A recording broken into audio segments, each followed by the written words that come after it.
Hello po mga kababayan, kamusta po kayong lahat? And once again, welcome back to another episode of Simply Talkies Vlog. So ang pag-usapan natin mga kababayan ay itong inyong magaling na Vice President. At eto nga, may mga patutsadan na po siya. Talaga pong all out na ang kanyang pagiging oposisyon. No? Tulad po ng nasabi natin sa LS natin kanina, ang dami na pong opposition group sa pamunuan ng Pangulong Marcos Jr. Parang it's just history repeat itself. Pero ang hindi marirepeat ay yung pagpapaalis sa kanila sa Malacanang. Hindi mangyayari yan. Pwede sa 2028. Pero during the term of our PBBM, aalmahan na talaga kayo. Nakaantabay lang ang mga loyalista diyan. Ayun po yung sa aking opinion. Ewan ko lang kung anong take ninyo, no? So eto, no? Hindi lang ang administrasyong Marcos ang binabatikos niya. Lahat na po. Kasi tulad nga po diyan yung sa ating thumbnail, Sara Duterte gagamitin ang posisyon, no? Tuturuan ang mga mambabatas. Ayun, magiging ano po siya, profesor. Siya po ang yung magpapakita ng ehemplo paano maging leader. Ayun, yun naman pala, no? Elora, RN 2 cents. Oh, di ba, Kai? Ha? Ito, magandang ano to, magandang tularan ito, no? No, magandang tularan ng mga tanga at bobo. Di ba, Mamita? Hi, Mamita Star Talk. No, subscribe nyo po yan si Mamita Star Talk. Yung mga kababaihan ng mga Lady Warriors for Pro Admin. Nandyan si Carclea, si Mami Peng, si Admin Rich. No, wag nyo pong kalimutan si Admin Rich. Ang galing din po niyang magbalangkas, no? Sino pa ba? Ayun lang yata ang alam ko. May isa pa ako nakakalimutan. Si TPL3 sa FB page po. Si Mima Mima, wag kang magagalit sa kuya mo, ha. Kuyahin mo na ako, sige. Wag kang magagalit, ang laki na ng sub mo. Tulungan mo yung mga iba, no, mga lady warriors natin na umangat. Paangatin natin ang mga subscribers nila, no. Okay? So, damihan nyo ang views para at least matabunan natin yung mga tanga at bobong mga vlogger ni Duterte. Yung mga dilaw tahimik ako, nanonood ako kay Haidirian, kay Christian Isguera, dun sa mga politiko, yung kasi nagkukulab yan I forgot his name, kababanggit ko lang kanina si Ronald Llamas, no? Pati si yung nasa middle, si Professor Antonio Contreras, si Sir Benji, suportahan nyo rin, no? Yung Political Ensamada, no? Saka yung kanyang FB page, Benji Contreras. Doon po ako nangunguha ng ibang pang-content ko, kaya laking salamat po ako, no? At sa mga kasamahan ko po diyan sa mga group chat namin. Group chat po 'yon, hindi po grupo. Wala po kaming grupo. No, tulad ng iba, wala po. No, doon lang po nagsama-sama para magtulungan kung may hinahanap na content, no, mga bagong issues, no? Salamat po sa inyo, no, sa mga vloggers and influencers na nilalabanan ang kasamaan at kasinungalingan pangbubudol ng Duterte at Kibuloy. Okay? Salamat po. Marami po kami doon, no, na siguro may 30 po kami, no? Tulad na lang mention ko si Takero. Minsan si Takero, sabi ko, Takero, pahiram nung mo. Binigay niya po. Ang gagaling, no? Kung sabi ko naman doon sa isa kababayan kong taga Botolan, meron bang video dito nito? Nilapag ka agad. Kaya yung po ang masarap. Walang inggitan, no? Wala yung samaan ng loob, no? Talagang talagang nag-aanohan sila, nagtutulungan, no? Nandiyan din yung ating friend at tropa, no? Si Banat Boy, si DJ Byron, si Ali Bugha. Nandun po sila, no? Duwa na Mesumintong Tinig, kasama ko po. Si Carclea, kasama ko. Kami, pero walang grupo. No? Saka ako ayoko makisama sa grupo, mahirap po tulad nung iba nag-aaway-away. Ayoko po nun. I want to be independent. Okay? So, Ito po mga kababayan, no, bago tayo magpatuloy, shout out pala muna sa lahat ng ating channel members, followers, subscribers, nag-like at nag-share ng ating videos, sa mga nagbi-video replay, sa mga nag-share ng blessings. Kanina meron nag-share ng blessings sa ating live stream, si Gladiator79, $10 po in summation. At ganun din po, shout out sa lahat ng kasama natin sa live chat section ng ating video premiere at live stream. Hindi ko na kayo maisa-isa, no? Salamat po sa patuloy nyong pagsuporta sa atin, no? Nakaka 41,000 plus subscriber na po tayo. Special mention to all the OFWs. Shout out po sa inyo. You are the modern heroes. Sa mga men and women in uniform who are protecting our freedom. Nang dahil sa inyo, malaya po tayo, and you are inaano nyo ang buhay nyo to protect and preserve our freedom, no? At ganun din po, freedom is not free. Mabuhay po ang bansang Pilipinas, no? At mahalin natin yung tunay na pagmamahal sa bansang Pilipinas, hindi tulad nito na nagsasabing mahalin ang Pilipinas, unahin ang Pilipino, pero she is 500 miles away o 1,000 miles away during the Karina onslaught. Tapos ngayon nagmamaktol siya. Kumbaga, nilalayo niya yung istorya nung kanyang pagtakas, no? At ibiniblame niya sa gobyernong ito. Kasi meron na naman po siyang statement. Ito, binalangkas na natin sa live stream natin kanina. Pero duduktungan pa natin kasi kulang eh. Naghanap pa po ako ng mga article. Yung balik niya pala na ito na isinulat ng Politico, no? Yung kinanina sa live stream natin na yung tip niya, meron siyang payo sa mga future na mga leaders. Ha? Yung mga nagnanais maging leader. Okay, siguro alam niyo yun. Balikan niyo yung live stream natin kanina.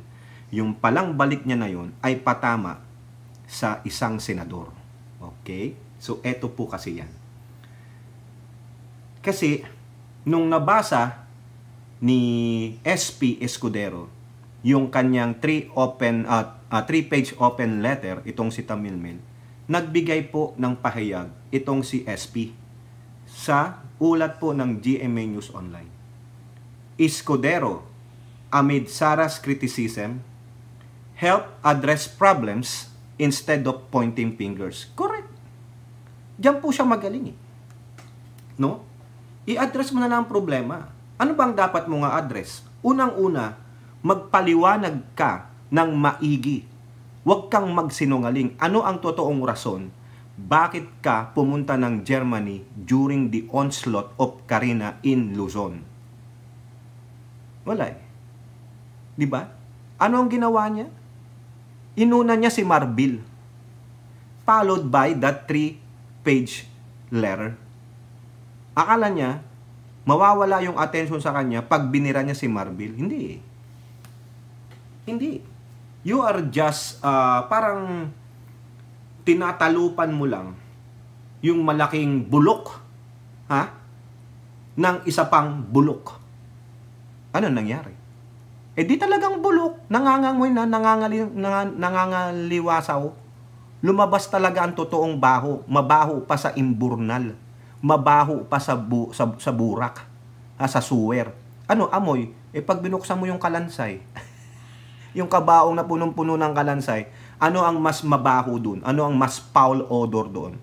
Ganyan po si Sara Duterte. Umaalingasaw na ang baho nila. Dahil sa totoo lang, wala siyang alam talaga. Boba. Naturingang abogado, pero boba. Tama po yung sinabi ni Top 1 kanina doon sa live ni Carclea.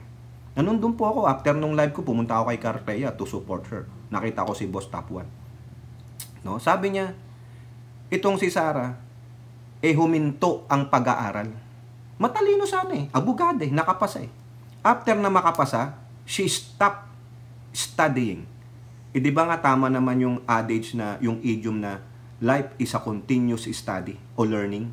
Ganun po. Maski na ako, nagbabasa pa rin ako nung nung aking expertise sa computer programming. As of now, pag napupunta ako ng bookstore, pinipicturean ko yung mga latest na mga libro.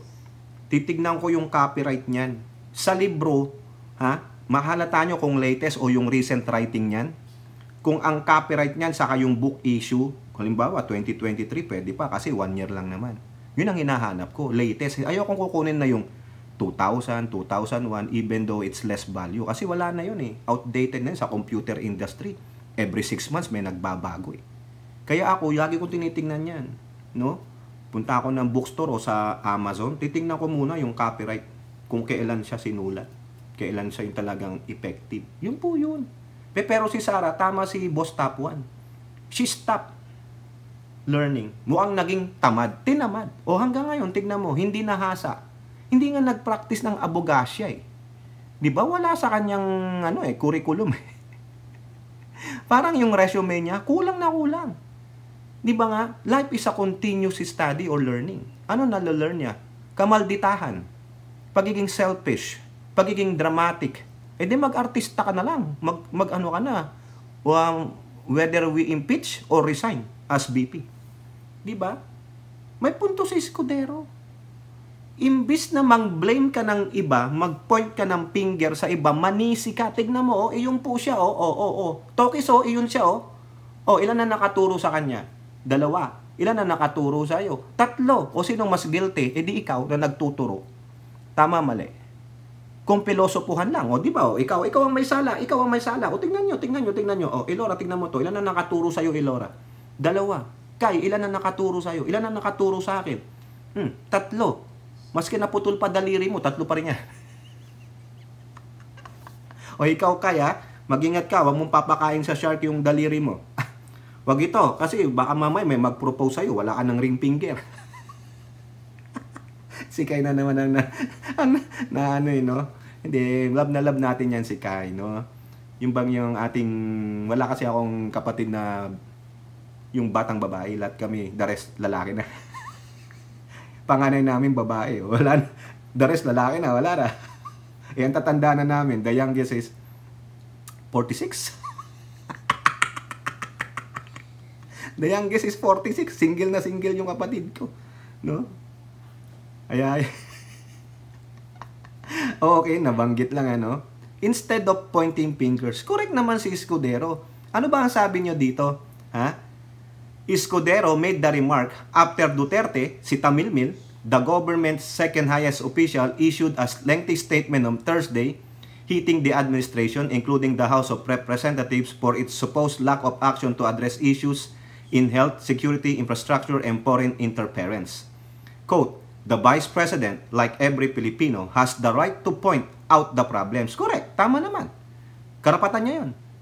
Bilang isang mamayang Pilipino, confronting our countrymen, unlike ordinary citizens, however, di ba, ang galing ng banat, di ba? Oo, bilang isang Pilipino, bilang isang mamayang Pilipino, karapatan mo yan, mag-point out ng mga problema na kinakaharap ng ating bansa. However, she can actually suggest or do something tangible about them using her position, resources, and platform. Correct. Instead, sana yung criticism na ginagawa sa'yo, take it as a point, imbis na magpakumbaba ka, imbis na mag-apologize ka, no? Sabihin mo totoo, bakit ka nagpunta ng Germany? Hindi kaya ang mga sinasabi ng tao sa'yo is negative. Yung pagtanggap ng tao sa ngayon ay negative because instead of you explaining yourself properly, you become more authoritarian. Na pag mataas ka pa, feeling mo ako ang vice presidente, wala kayong pakialam. Oy, may pakialam ang taong bayan sa'yo. Unang-una, public official ka. Pangalawa, you're the second highest leader in the land. Pangatlo, pinapasahod ka ng taong bayan. Kaya dapat may transparency. Tama, mali, RN 2 cents. Ilora. Diba? Tama ang sabi ni Escudero. Use your position. Use your resources and platform. Tinan mo, tinuruan ka pa? Hindi mo alam yan? Di sana, bilang VP, naging DepEd Secretary ka, you use your position as VP. Kung ikaw ay kinontra, hindi pinakikinggan ng mga tao sa DepEd, dun sa mga stakeholders nyo, you have to enforce yourself.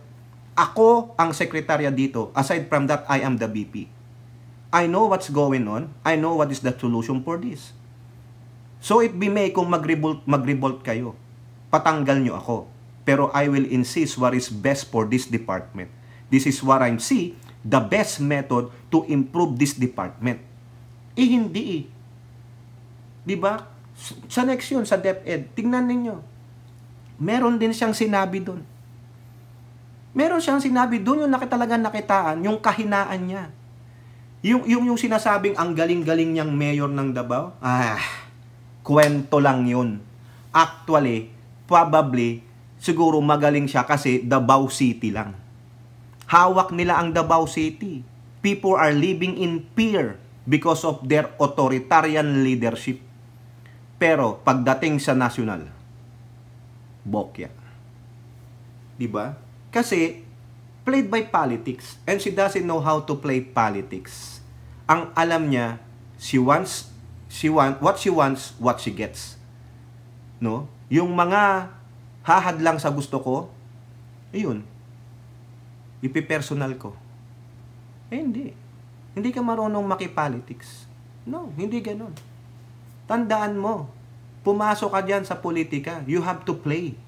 Diba? Hindi. Kasi feeling niya, kaya nga sabi niya, tuturuan ko sila paano mamuno. Mamaya makikita niyo yun. Ito pa sabi ni Escudero, imbis na magturuan at magsisihan, mas mainam na magtulungan na lang tayo para tugunan ang mga problema ng ating bansa at mga kababayan. Correction, SP. Wala pong nagtuturuan. Wala pong nagsisisihan. Siya lamang ang nanunuro at siya lamang ang nagsisisi. Sinisisi ba siya? Nung tinatanong kung anong ginawa niya sa Germany and where are you during the Carina onslaught, hindi po yung pagsisisi. Pagtatanong lang po yun. Paglilinaw na dapat linawin niya ano ang ginawa mo sa Germany. Hindi. Ibang ginawa niya eh. Siya ang nanisi. Di ba, RN 2 cents? Tama sila eh. Tama si Representative Joel Chua o Joel Chua. Magaling siyang mag-iwas. Magaling siyang mag-selfie. Magaling siyang magdrama. Ganun po yan. Walang nagtuturoan. Siya lang yan. Gawa niya yan. Tignan mo nga ang House of Representatives. Nagtuturoan ba sila? Nagsisisihan ba sila? Wala. Nagkakaisa sila. Dahil na rin po sa good leadership ng kanilang House Speaker. Di ba meron pa nga yung mga young guns? Nandiyan yung komite ni Benny Abante na nag-iimbestiga sa AJK. Si Dan Fernandez. Sino pa? Si Majority Leader Dalipe. Hindi gaano yan eh. Yung mga sila Akop. Ang tatalino. Padua ba yun? Padua? Basta ganun eh. Sila Richard Gomez. Tulong-tulong po sila. Di ba? Kasi wala siyang matinag. Wala siyang matibag sa House of Representatives. Sino lang ba kakampi niya? Ulitin ko, 3 lang. 3 lang kumakampi dyan. Imposible naman kumanpi sa kanyang Makabayang Black. Negative yan. Majority, wala. Binobokya pa nga siya ng mga young guns. Di ba? Si Kong Hun, yung aming representante, binokya siya. Si Representative Ortega ng La Union, 1st District, binokya siya. Yung iba pa, mostly the young guns. Yung si Representative Migs Nograles, sabi niya, alam niyo na lang po kung sino nagsasalita, yung karakter. Ano ba karakter ni Fiona? Ano karakter niya? Sabi niya, ang ganda naman. Hindi. Physical appearance yan eh. The character itself, ano siya? Bitch! Spoiled brat. Diba? Narcissistic. Yan po, yung namana niya sa tatay niya. Intimidation. Feeling nyo ma-intimidate kayo kasi he wants to intimidate you. Bully. Yan po yan. Kasi tulad lang ng China. Bully. Diba? Kaya correction, SP. Walang nagtuturoan dito. Walang nagsisisihan. Tanging si Tamilmil lang ang naninisi at nagtuturo. Diba? Kaya dapat siya ang ilagay sa pwesto. Ano ba ang dapat ilagay? Tanggalin nyo bilang BP kasi merong mental incapacity yan. May problema po yan. Baka yan, stress, hindi na makapag-isip ng tama. Tingnan nyo yung mga ano niya, tingnan nyo yung latest na video niya.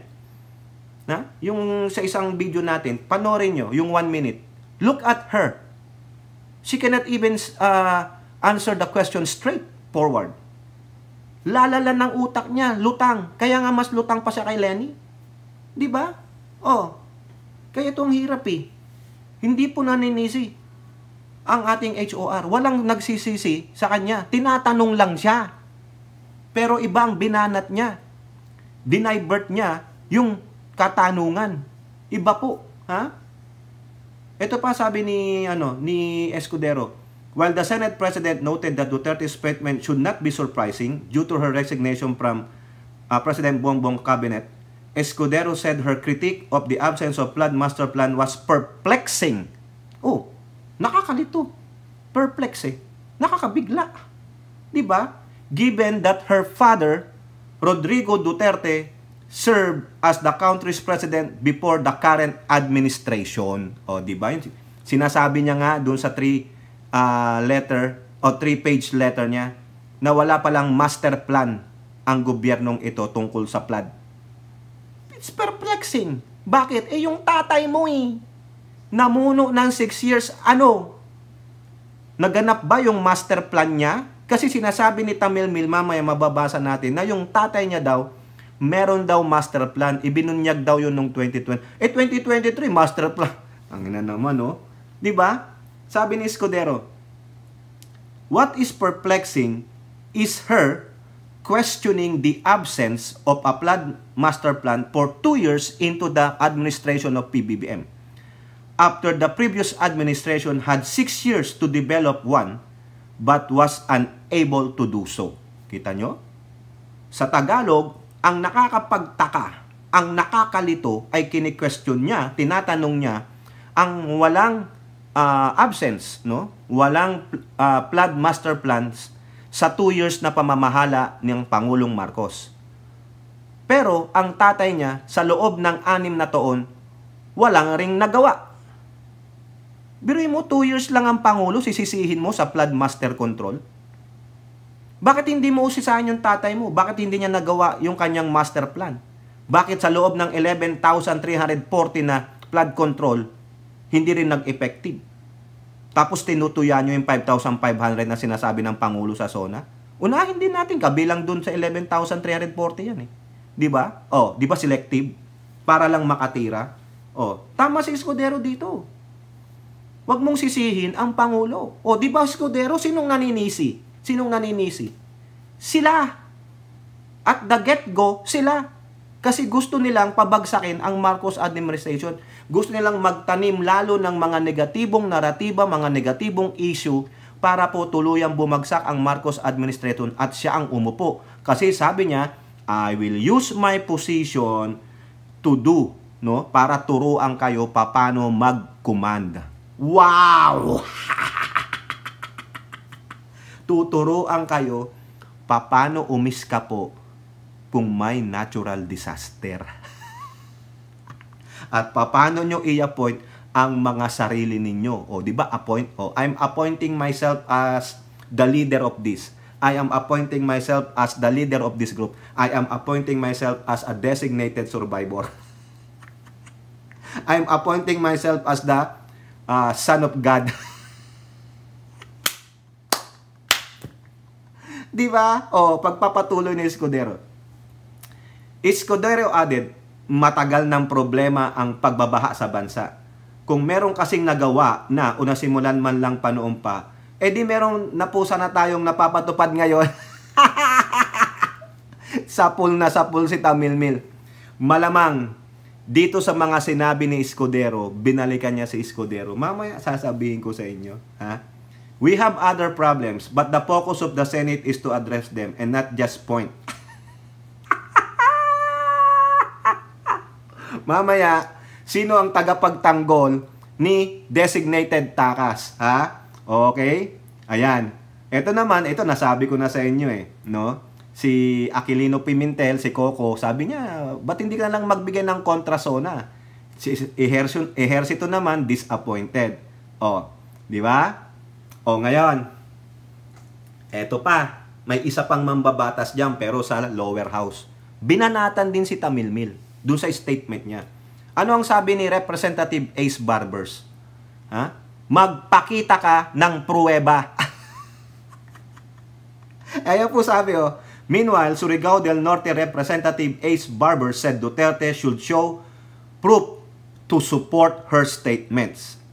On issue of supposed misuse or mishandling of the national budget, kasi tinira lahat the Vice President must have basis certain documents falling in such parameters. Ayun talagang binanatan po siya. Kasi dinamin niya lahat Feeling niya, yung opisina niya lang ang malinis. Hindi niya nga may paliwanag mabuti yung 125 million na CIF niya. Tapos yung 23-24 budget niya, saan niya ginamit? Tuwi na lang may hearing. Ay, si ano na lang, si ASEC na lang ang sasagot. Di ba? I will ask her to show how the mishandling happened. Because according to our Constitution, we can run after those who are guilty of that and we can file appropriate cases against such perpetrators. Correct, di ba? Ano ngayon ang pinagsasabi mo? Kaya wala po siyang kakampi sa mayorya ng House of Representatives Only her brother, the Duterte Youth at si Alvarez. Saka yung iba pang, I think may dalawang Mindanawan Kalimutan ko lang. Ngayon, nung nalaman niyan ni designated Takas, abay, nilabanan niya po. Sabi niya, I will not be silenced on this. Talagang iniba niya na po.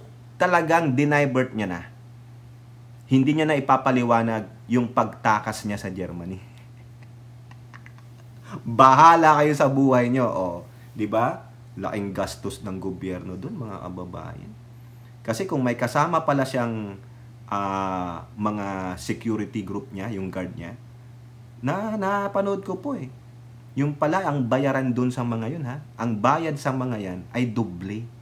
Meron pang mga housing allowance ang mga yan. Dinig ko nga, 30 mil yata ilang araw siya doon. Ilan ang dinala niya. Di ba? Talo ang taong bayan. Tapos hindi marunong mag-explain. Ganyan po siya, kayabang, ganyan siya mapagmataas, akala nyo, humble-humble. Ganyan niya kamahal ang Pilipinas. Ganyan niya kamahal ang mga Pilipino.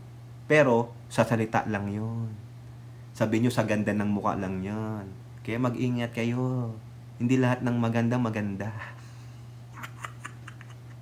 Di ba, RN 2 cents? Hindi lahat ng maganda ay may mabuting puso. Hindi ko po nila lahat Sabi ko nga, hindi lahat. Ang mga puso niyan, daig pa si Cruella de Vil. Maitim ang budhi niyan. Tingnan nyo, kahit na anong puti ninyo, may maitim pa rin kayo sa katawan. Kaya huwag kayong manlalait ng mga maiitim na katulad ko. Kasi pag pinaghubad ko kayo, mayroon akong makikitang na maitim sa inyo. Di ba, Elora? RN 2 cents? Kaya, maski na anong puti ninyo, kulay lang yan. Pero itong kay Tamilmil, pati kulay niya, budhi niya, itim. Ito sabi niya, ang yabang, GMA News Online. BP Sara, I am using my position. Talagang pinakinggan niya si Escudero. Platform to show government officials how to command. Gagamitin daw niya maski na sa Germany siya, ganito mag-command. O shakir o shakir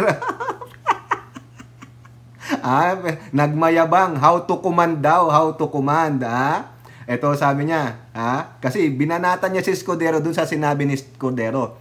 Use your position, resources, and platform. Diba, binasa natin. Anong balik niya? Sabi niya, we, Filipinos, deserve better. Inulit niya Meron na naman siyang letter dun. Ang hilig magsulat ng letter. Akala mo lumalaban ng essay writing contest. So, I am using my position, resources, and platform to be the voice of my fellow Filipinos who are left unheard. O sino yun? Kayo? Lagi nga kayong nadidinig, maisog kami. Maisog kami. Hoy, punta ka dito sa korte. Ay, hindi na kami maisog. Hoy, punta ka dito sa hearing ng Senado at Lower House. Ay, ano yan? Hindi naman proper court. Maisog kami. Kaya nga sabi nung isa, si Chris Ulo, napakinggan ko si Chris, pahiram ha. Sabi niya, sa mga HOR, pag pinapatawag niyo daw si Bato o si Duterte, oh, di ba maisog naman kayo? Punta kayo dito. Oy, kay Chris Ulo galing yun ha, hindi sa akin. Ginamit ko lang. Salamat, Chris ha. Ayun daw, gagamitin niya ang posisyon niya. Ano ba posisyon mo?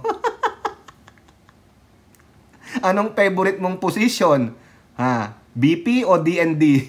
Ikaw naman RN2 sense kung anong iniisip mong posisyon. Ha? Green-minded ka ha? Huwag kang gumana kay Fiona, green nga yan eh. The Vice President cited 2 instances where she said she experienced flooding in the house of her parents in Davao City. Nasira ang mga kagamitan namin at puro burak ang kapaligiran. Hindi siya nakakatuwa. Naranasan ko ring maglakad sa tubig ba na hanggang dibdib at tuluyang lumangoy na lamang, hindi siya masaya. Naranasan kong maging mayor at may namatay na 30 kataon ng dahil sa isang flash flood. Hanggang ngayon, masakit pa rin sa damdamin ko ito. Oh, okay. Okay. So, I'm using my position, resources, and platform to be the voice to show our government officials how to command. Duterte went on and said, I am using my position, resources, and platform just as I did in the past. Nung ako ay mayor pa lamang, sinabihan ko na ang NEDA 11 na kailangan ng pag-aaral para sa flood control at drainage. Ito ay para may sinusundan ang City Engineer's Office at DPWH na plano at hindi na sila mag-imbento ng proyekto. She noted that the flood planning that was supposedly crafted during the nasimula noong 2016 at na-publish noong 2023 ang Master Plan Explanatory for Flood Control. Baka naman gusto ng ponduhan ang mga infrastructure projects na maayon sa Master Plan. O baka naman may alinlangan pa hinggil dito dahil Duterte ang mayor at mas gibain na lang. Ay, ganun pala yun. So, yun daw pong Master Plan ng tatay niya, 2016, natapos daw ng 2023, na-publish. So, it took 2 years. Ganun naman pala ang problema. Hoy, Tamilmil. Bakit hindi ginawa ng tatay mo sa loob ng kanyang pamumuno na pamadalain itong master plan flood control para dyan sa bayan ninyo? Bakit inantay nyo pa na maging presidente ang tatay mo? Ilang taon nag-mayor ang tatay mo? Ilang taong kang nag-mayor? Hinawakan nyo ang Davao City ng dekada-dekada. Siguro naman every year binabaha kayo na experience nyo. Hindi nyo nagawa ng paraan? Bakit yung ibang mga mayors ng mga bawat syudad nakakagawa ng paraan? Hindi nagre-reklamo ng tulad mo. Hindi reklamador. Bakit ikaw? Hindi nyo nagawa. Ilang taon hinawakan nyo ang Davao since 86? Yung tatay mo, vice mayor, tapos naging mayor, vice mayor, ikaw naging mayor, vice mayor, mayor. Tapos ngayon, sa pamunuan ng Pangulong Bongbong Marcos, sisisihin nyo siya? Hindi pinonduhan? Nasaan yung 51 billion na sinasabi ng kuya mo for DPWH flood control sa inyong city, sa inyong syudad? Nasaan? O bakit mo sisisihin ang Marcos administration? Baka gusto na daw ponduhan. Baka daw kasi ayaw gawin dahil Duterte. Sa palagay mo, ganun ang Pangulo? Bakit yung tinayong planta ng tubig dyan sa lugar mo? Duterte nakaupo pero tinapos.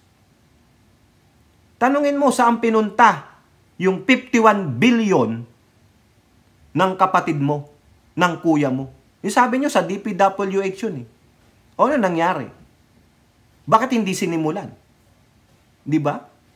At ang tatay mo, presidente for 6 years. Bakit hindi niya binraso ang DPWH si Mark Villar? Tanungin mo si Mark Villar.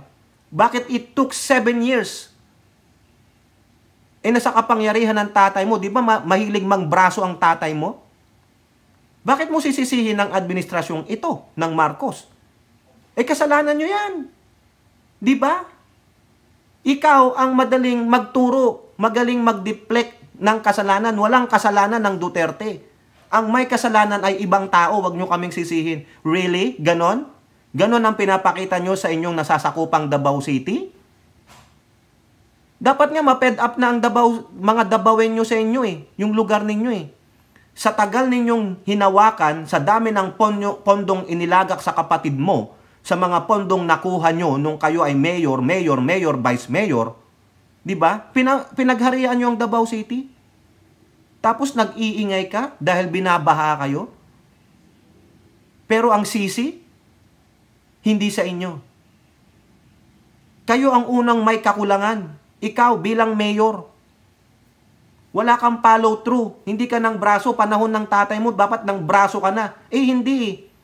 Binigyan nga kayo ng 51 billion yung kuya mo. Ang sisihin mo, yung kuya mo, saan niya pinunta ang pera?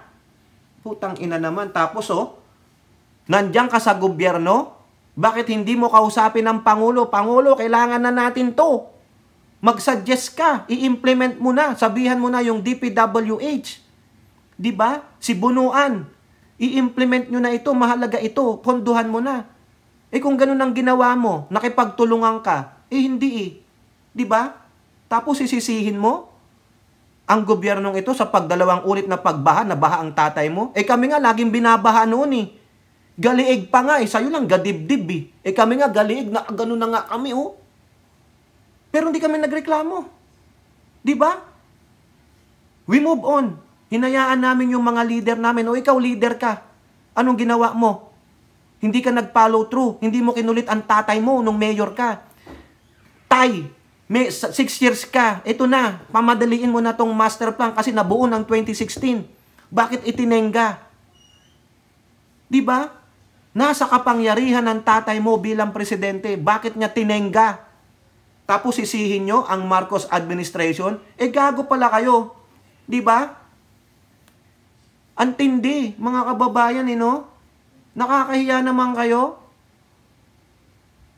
Lahat ng birada niya, mga kababayan, bumabalik sa kanya Out of touch. Out of reality siya. Kasalanan ng Marcos administration, bakit walang master plan? Diba? Sisihin ba naman? Kung yung pondo mo, ibigay mo doon, yung confidential fund mo, 22-23, magkano? Ba't hindi mo na lang sabihin, ibigay ko tong aking confidential fund, wag nyo na akong bigyan. Tapusin nyo lang yung flood master control, lalo na sa bayan namin. O saan man, tapusin natin lahat. Di ba?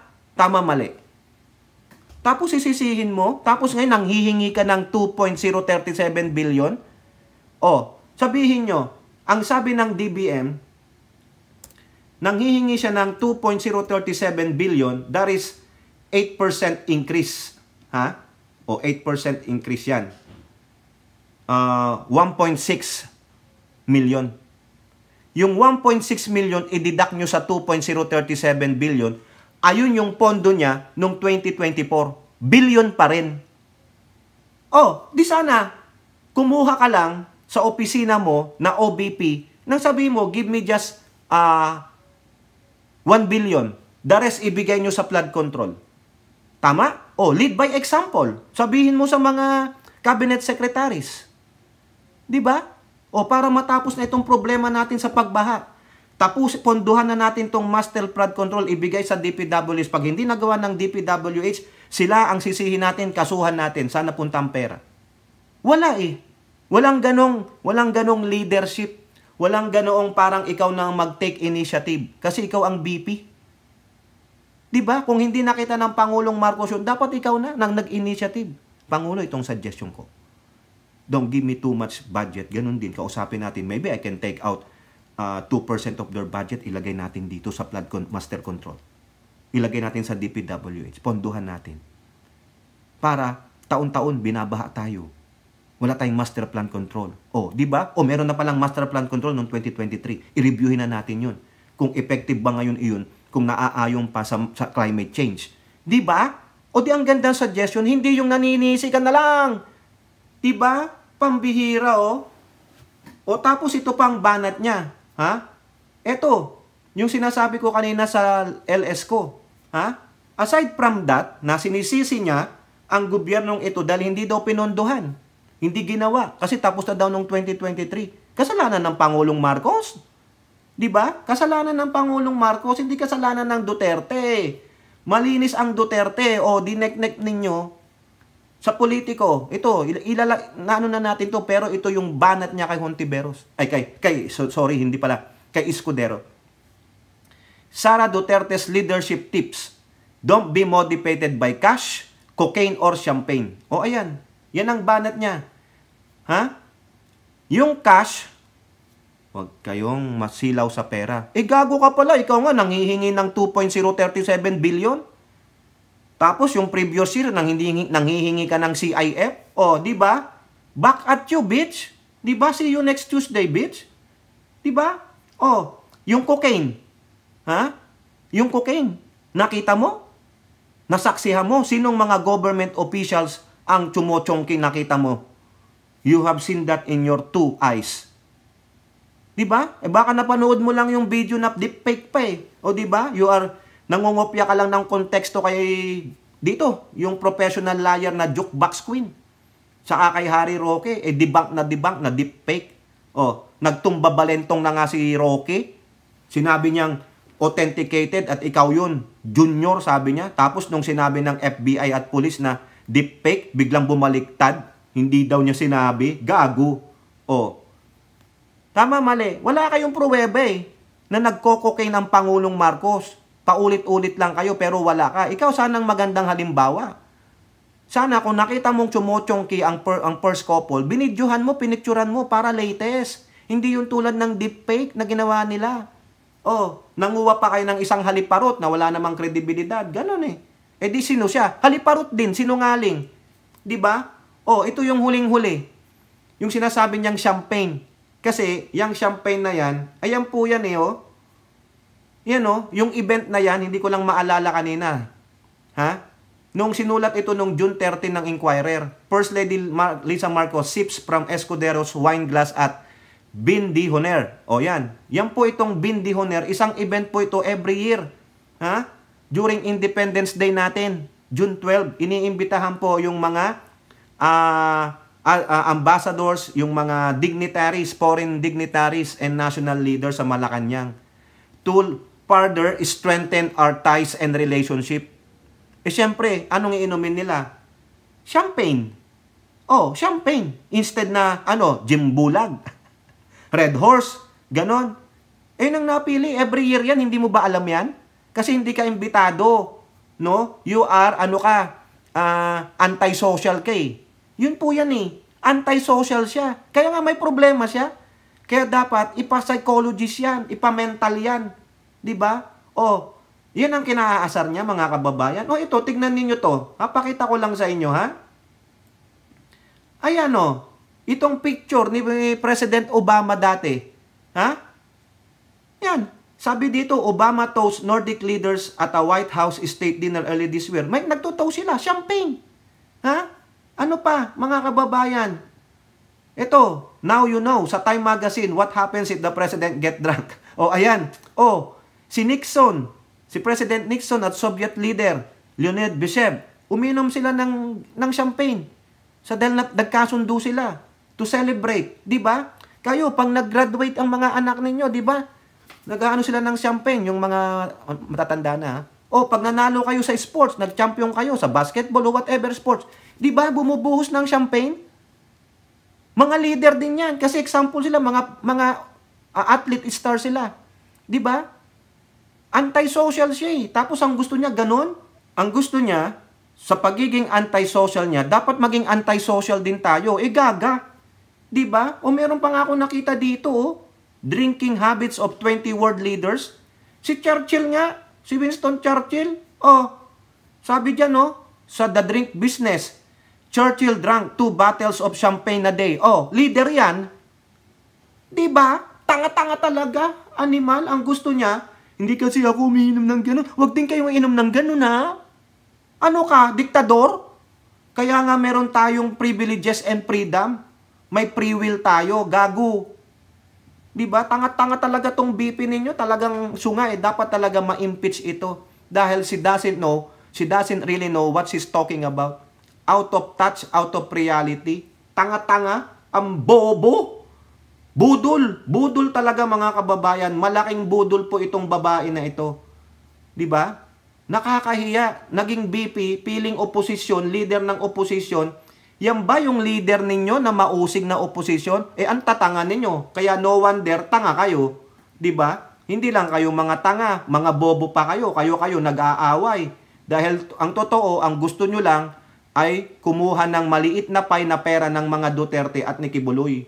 Mukha kayong mga pera tapos sasabihin ni Duterte, kayong mga tips niya para maging leader, wag kayong sa cash. Gago. Yan, patama sa mga vloggers, influencer nyo, mga animal. 'Di ba? Mga gunggong Kaya ang sama ng dating mo. Wala kang credibility talaga, Sara Duterte. So feeling niya siya lang ang magaling, mga kababayan. Sabi niya, I will use. Kung hindi pa sasabihin ni Escudero sa kanya, yung katagang yon, ha? 'Di ba? Kung hindi niya pa sasabihin yung katagang yon ni Escudero sa kanya, hindi niya sasabihin. Tingnan nyo, nangopya lang siya ng idea kay Escudero. Ibig sabihin, walang laman ng utak niya. Sabi ni Escudero, use your position, resources, and platform. Ginaya niya lang para maging bright siya. Di ba? Siya pala ang nagsasabing yung feeling bright yan. Kasi siya, hindi siya bright. Ang sabi ni Ninang Lisa, extend your brain. Yun. Na-in-extend niya ang brain niya. Kaso wala na Hanggang doon na lang, hindi na ma-stretch. Kasi wala Walang laman. Baka ang utak lang nito ay gamunggo. Pasensya naman, tapos nirarant niya yung flood control. Ang ina naman. Wala kang karapatan magsabi ng ganyan kasi ikaw, tumakbo tumakas ka. Nang iwan ka. Samantalang yung mga kababayan mong taga Luzon ay binabaha. Sa bagay, hindi naman Mindanao, hindi naman Davao City ang binabaha Bayaan ko kayong malunod dyan. Mga gago kasi kayong mga taga Luzon, mamatay na kayo. Ganyan po yan, utak niyan. Hindi Mindanao ang sinasalanta ni Karina, ala akong pakialam sa inyo. Pero mahalin pa rin natin ang Pilipinas. Mahalin natin ang Pilipino. Unahin natin ang Pilipino. Takbo, takas. Tingnan mo Unang-una, wala ka ng karapatan magsabi ng tungkol sa bahay dahil wala kang pakialam Pangalawa, yung sinasabi niyang gagamitin niya yung posisyon niya to command. Dapat sinasabi mo yan sa tatay at kapatid mong baste. Ito, ulat ng Philstar nung July 3rd. Nasaan ang tatay mo at yung bunso mong kapatid during na binabaha ang Davao City? Napanood nyo yan? Ako, nakita ko, may inanod pang ang lalaki. Nasaan sila? Nandoon sa piyesta, sa Tacloban. Di ba nga, sabi nila, kinancel yung Tacloban kasi gawa ni speaker. Hindi.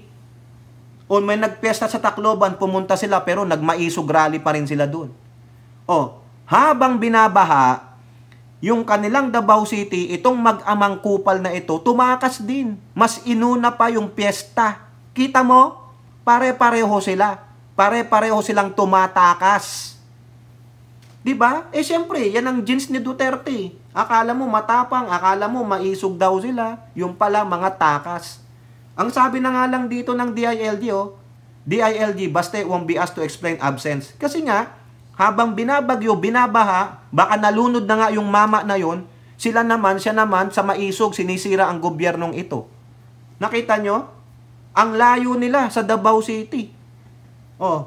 Ilang kilometro layo nila. Si Tamilmil, 1,000 miles nung kasagsagan ni Karina. Tapos you have the audacity, you have the yung magmamataas ka pa na wala kasing master flood control. Di ba deny birth niya lang? Sabi ko sa inyo wag niyong sisihin si Sara Duterte kasi siya lang ang magaling. Sabi niya nga, tuturuan ko kayo paano mamuno.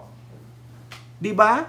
Siya lang ang magaling. Kaya wag kayong wag kayong ganyan, wag niyo akong sisihin. Ang sisihin niyo, si Bongbong Marcos walang master flood control Binaha nga yung bahay ng tatay ko 2 beses, lumangoy na nga lang ako Buti nakalangoy pa yung Fiona. Sa bigat niyang yun. Buti na lang salty pala yung tubig doon. Alam ko, ano yun eh, lake eh, di ba? Buti hindi siya nalunod. Di ba sisihin mo ba naman ang administrasyong ito? 2 years? Kung baga baby, eh yung tatay mo natapos, walang nangyari. Di ba? Tapos nasa posisyon ka na, hindi mo ginamit. Inantay mo pang sabihin ni Escudero, o sinong tanga? Di ba? Sinong walang idea? Eh di siya, nanggagamit lang eh. Oh. Pero ito mga kababayan, ha? Ito po, yung sinabi naman ng kanyang BFF na isa ring tangang si Amy Marcos. Anong sabi ni Amy Marcos? May pitik sa administrasyon. Sa palagay ko, hindi na rin maiiwasan yan eh. Ganyan talaga. May areas na pwede talaga tayong mag-improve. Oh. Pero, hindi mo pa rin kayang depensahan ng kapatid mo. Ang dinidepensahan mo pa rin ay yung BFF mong tanga. O di tanga at tanga, parehong tanga to the max. Dumb and dummier. O yan.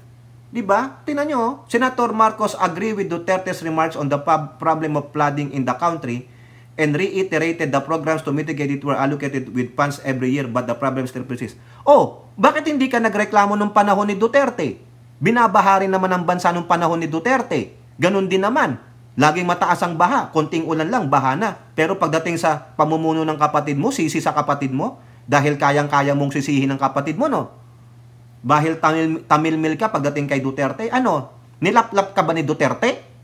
Ayaw daw niya makipag-away, putang ina naman. Kapatid mo na ang binabalahurat, wala talaga. Wala kang maasahan kay Amy. Ewan ko anong laro ni Amy Marcos, mga kababayan. Bahala siya sa buhay niya. Tignan na lang natin sa 2025. Yan lang po mga kababayan, ano? Nakakapanggigil. Biruin mo, wala siyang kasalanan. At gagamitin niya pa ang posisyon niya para turuan kayo paano mag-command. Diyos mio. Tignan natin kung may oo sa yung mga mambabatas. No? Kung gusto mo pala ng ganun, bawasan mo ang pondo mo. Manghingi ka lang ng 100 million, so be it, tapos na. O kayo dyan, mga sa HOR, ha? Busisiin yung maigi. Ha? Wag nyong wala ng privilege o whatever parliamentary courtesy. No? Yung OP nga, ikaw Manuel, wag kang gago. Ang OP nagpapaliwanag. Oh, 'di ba? Si Angara noon, nung last year, pinaliwanag mismo ni ES Bersamin. Tuwang-tuwa nga si Angara dahil detailed eh. Oh, ano problema mo Manuel?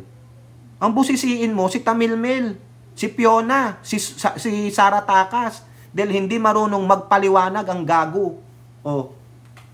'Di ba? O kayo po, ano pang inyong masasabi? Comment down below and don't forget to like and share. Hope to see you on next videos. Bye-bye. God bless.